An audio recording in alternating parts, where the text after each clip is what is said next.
Be my pleasure, Tonchi, and it's a very warm welcome to the show tonight to the president from the guys out there at Hume Reserve Corio Soccer Club. It's Mr. Mario Gregorio. How are you doing, Mario? I'm very well, thanks, guys. And before we start, I just need to say a cheerio to Santino Mamone and Gino Diagimenico. They said they'll break my legs if I didn't say hello to them. I don't doubt that for a second. Yeah, but I'm well, thanks.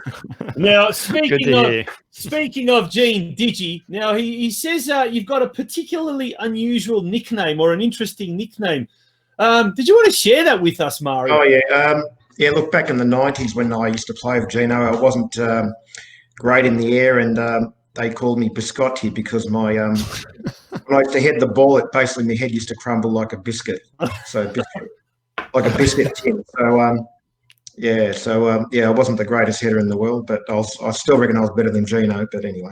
Oh, look, anyone's better than Gino, although I think Gino thinks he's better than himself. But that's another story. That's in particular, mate. Yeah. Very, very exciting news happening down Hume Reserve way. It was announced yesterday on social media by our good friend Eddie Contel, who is really, really the man, the councillor who does, along with Kylie Grisbeck and even Anthony Aiken. They do so much for our sport, but this is an announcement that is so long overdue. So, tell us about it. Just, mate, tell us all about it. Look, I guess it's been a 3-year program for the Corio Soccer Club to, I guess, for us to get new facilities in terms of new change rooms and club rooms.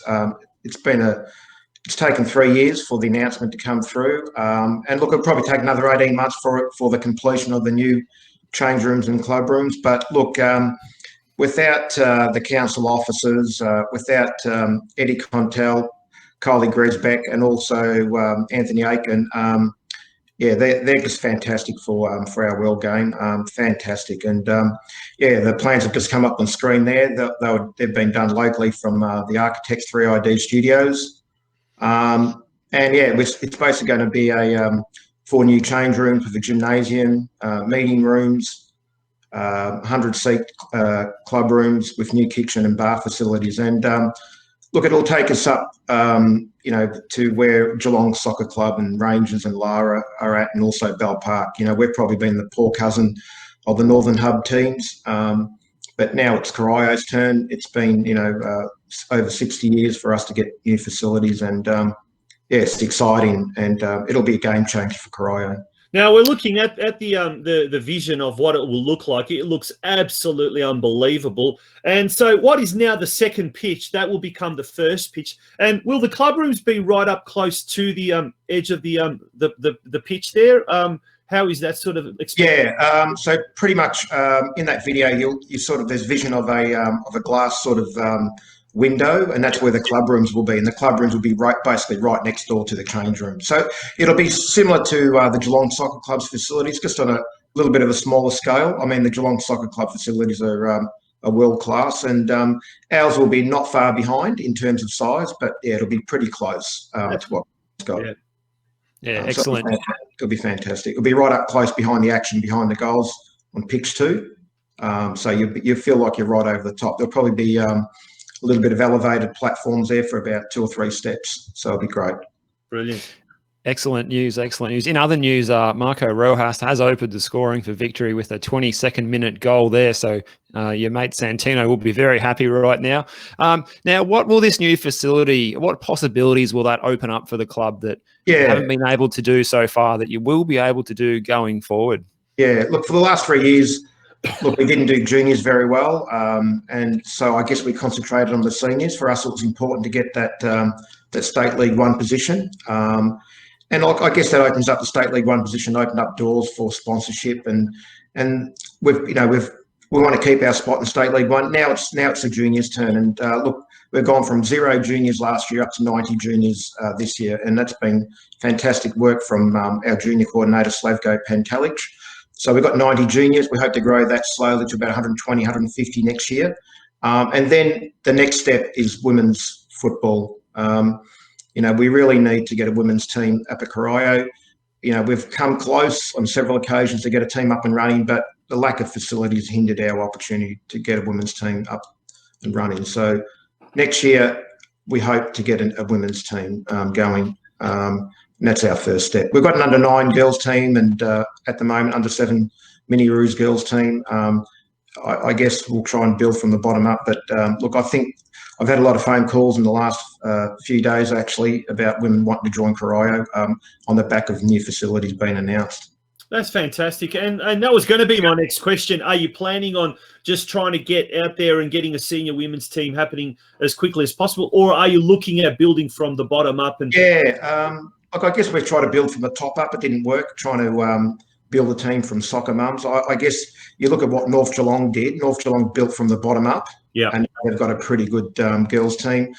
Look, if we can get an under 13 or 15 girls team up and running next year, and then maybe in the second year, then we could probably get a senior team, women's team up. But I think you look at the model that North Geelong did, and that was to build it from the bottom up. That's probably the way we need to go. Yeah, I think a few clubs in the north have done that as well, haven't they? Rangers seem to have done something. Yeah, Rangers. Bell Park as well. We just asked Rob Casher there moments before you came on air about the Women's World Cup and what sort of an effect he thinks it will have on the game locally. What about yourself? What with the new facilities, obviously looking forward to that as quickly as possible, as early as possible, and obviously because Corio is really in the demographic heartland of a lot of the new arrivals and a lot of the traditional football supporters, I guess. The Women's World Cup, will that have a big effect on your club, a positive effect, and what women's soccer in general in Geelong? Yeah, look, funny you say that. Look, Geelong City Council were looking for expressions of interest for clubs to put up their hand for their training ground to be used as a facility for possible a World Cup female team to be training in Geelong. Corio put up their hand.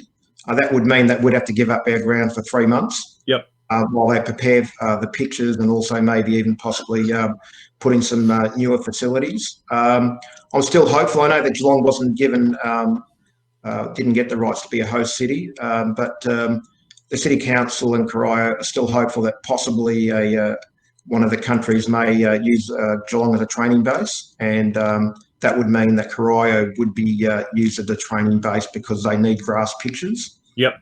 So I'd gladly give up our ground for 3 months if it meant, improve facilities in terms of lighting and even fencing, 12-metre high fencing around the ground or whatever. So, look, it would mean be fantastic for not only Corio but the region as a whole for women's football. And so when you look at the facilities at the moment and you sort of think to yourself, oh, good Lord, he's dreaming and this, but that's exactly what we need to be doing in Geelong, isn't it? I mean, if we're dreaming and we're aiming really high, if we even get only halfway there, all right, we won't get the 12-metre high fences, we'll get the 6-metre high fences. But, I mean, that's so much better than where we are right now, isn't it? Yeah, it is.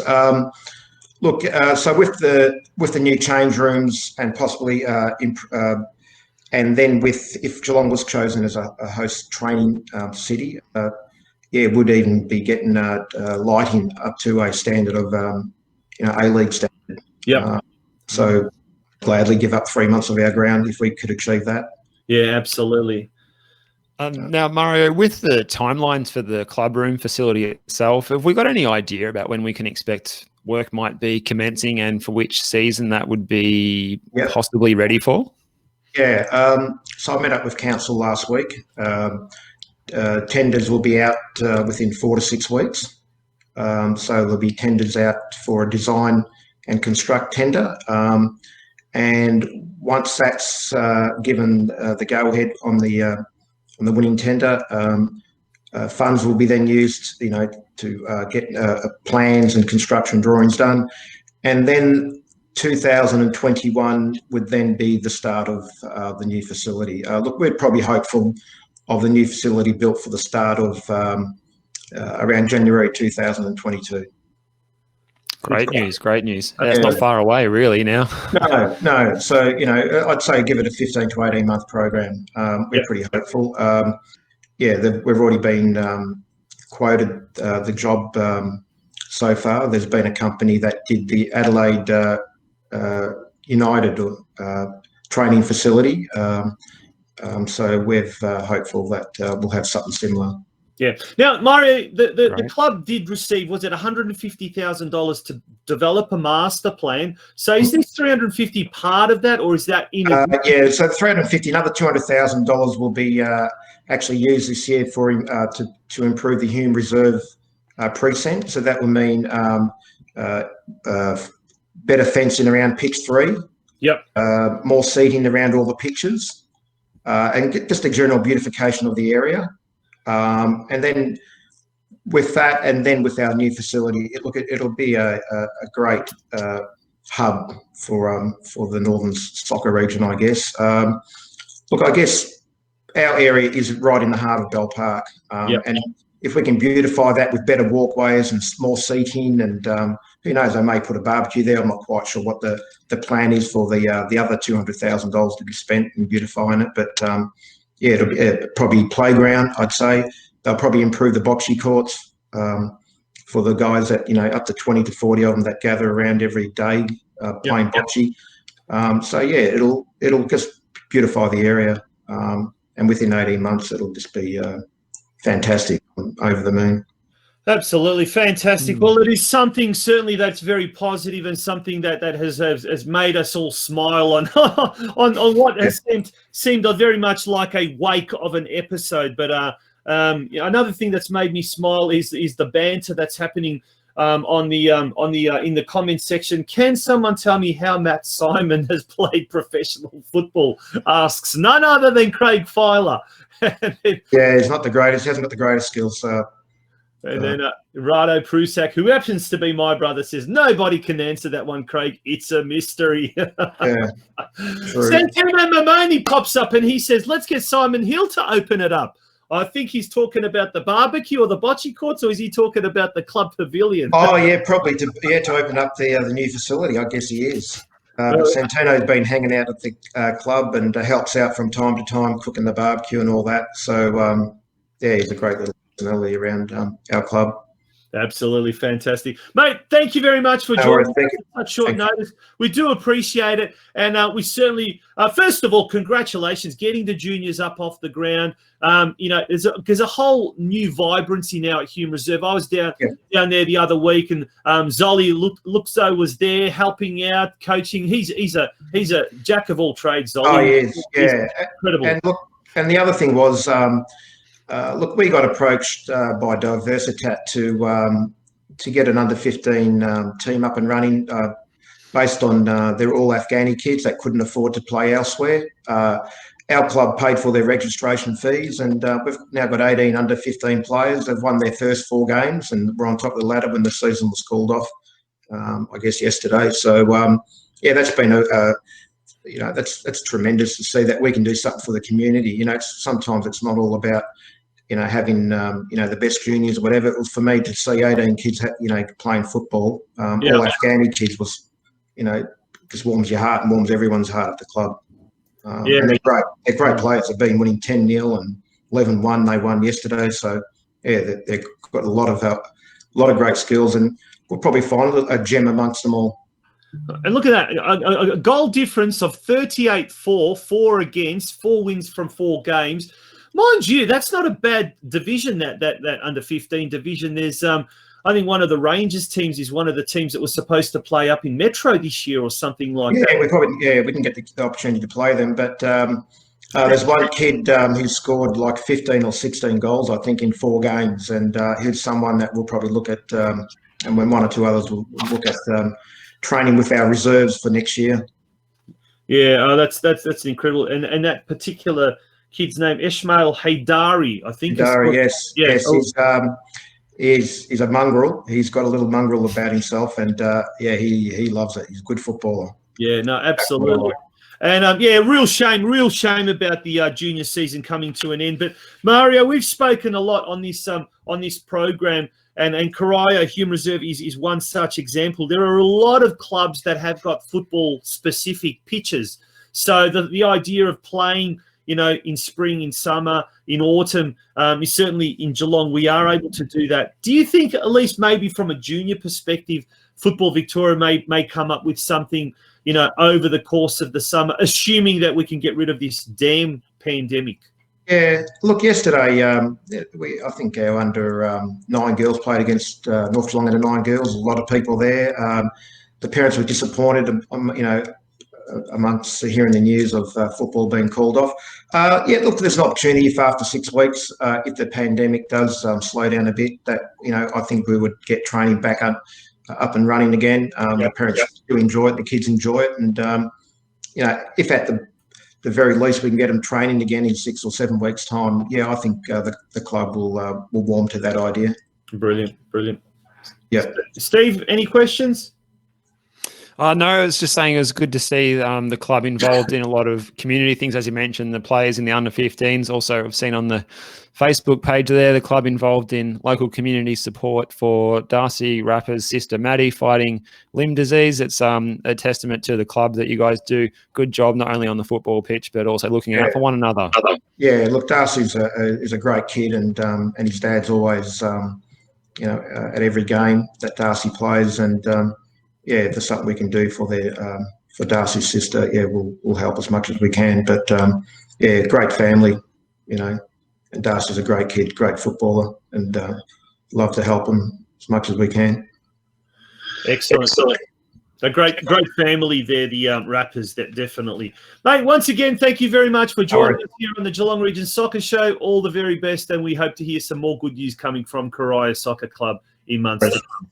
No worries. Thanks, Steve, and thanks, Tonchi.